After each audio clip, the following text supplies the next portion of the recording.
আমরা আমরা ফুটেজ দেখেছি, হ্যাঁ। হচ্ছে যেভাবে পিটিয়েছেন মানুষকে এভাবে মারে আসলে।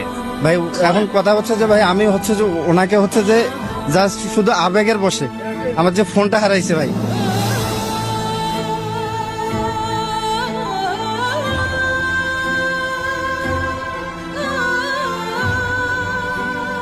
আবেগের বসে একটা ছেলেকে আয়োজন করে খাইয়ে তাকে কুত্তার মতো পিটিয়ে পিটিয়ে হত্যা করা হয়।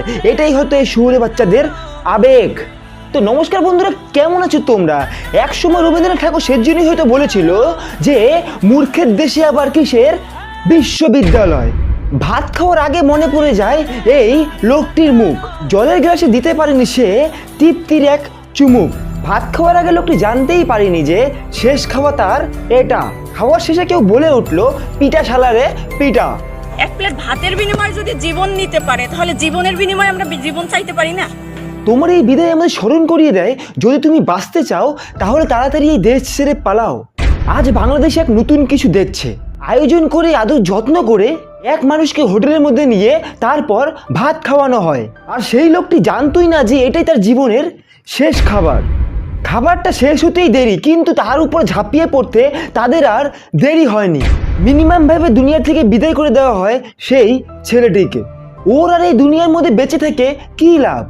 সাজানো গুছানো সংসারের মধ্যে হঠাৎ করে সে তার মা বাবাকে হারায়। তার শেষ একমাত্র ভরসা তার বড় ভাই, সেও কিছুদিন আগে এই দুনিয়া থেকে বিদায় নেয়। তারপর তাকে দেখভাল করার মতো যখন আর কেউ ছিল না, তখন সে রাস্তার মধ্যে পাগলের মতো ছটপট করে ঘুরে বেড়াতো। মানুষ তাকে 2-4 টাকা দিত, সেটাই নিত। মানুষ থেকে খাবার দিত, সেটা খেয়েই বেঁচে থাকতো। সবার ধারণা এটাই যে এক টাইমে সে খিদার জ্বালা সহ্য না করতে পেরে ঢাকা বিশ্ববিদ্যালয়ের হলে ঢুকে যায় খাবারের জন্য। আর ওখানকার শিক্ষার্থীরা তাকে চোর মনে করে, তারপর তার উপর ঝাঁপিয়ে পড়ে।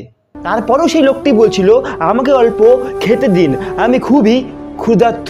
খাবার তাকে ঠিকই দেওয়া হয়, কিন্তু সেটা খুবই আয়োজন করে। যেহেতু মানসিক ভারসাম্যহীন এক মানুষ, সে হয়তো বুঝতেই পারেনি যে এটাই তার জীবনের শেষ খাবার হতে যাচ্ছে। সে একবার চিন্তাও করতে পারেনি যে যেই সকল মানুষগুলো তাকে আদর যত্ন করে খাওয়াচ্ছে, খাওয়া শেষ হলেই তারাই তার উপর ঝাঁপিয়ে পড়বে। আজকের এই ঘটনাটি সব মানুষদের চিন্তায় ফেলে দিয়েছে। আসলে যদি আমরা বাঁচতে চাই তাহলে আমাদের এই দেশ ছেড়ে পালাতে হবে।